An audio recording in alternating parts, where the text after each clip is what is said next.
Yellareddy మున్సిపల్లో chairman vice chairman ఎన్నిక మరియు కొత్తగా ఎన్నికైన కౌన్సిలర్ల ప్రమాణ స్వీకారం జరిగింది. కౌన్సిలర్స్ ప్రమాణ స్వీకారం జరిగిన తర్వాత మరి చైర్మన్ వైస్ చైర్మన్ ఎన్నిక చేయడం జరిగింది.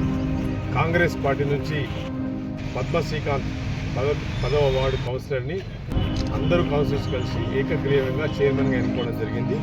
అఫీషియల్గా కూడా ఆర్డీఓ గారు మరి కమిషనర్ కూడా డిక్లేర్ చేయడం జరిగింది. రెండవ వైస్ చైర్మన్గా మరి కౌన్సిలర్ వార్డ్ నెంబర్ 7 వార్డు నుంచి భాగ్యమ్మని పద్మాల భాగ్యమ్మ గారిని వైస్ చైర్మన్గా చేసుకోవడం జరిగింది. ఆ ఎన్నిక కూడా యునానిమస్గా జరిగిపోయింది.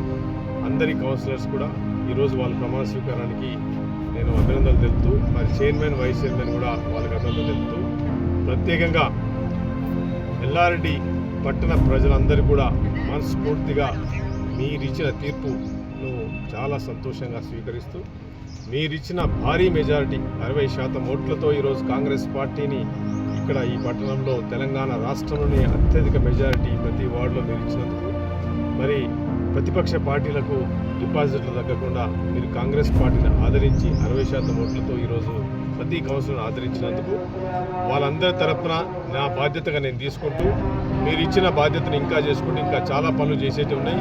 ఇంకా డ్రైనేజీలు కావాలి, మోరీలు కావాలి, మరి ఇంకా లైట్ ప్రాబ్లం ఉన్నది, సీసీ రోడ్ల ప్రాబ్లం ఉన్నది, వాటర్ ప్రాబ్లం ఉన్నది, ఇంకా చాలా ప్రాంతం ఉన్నది.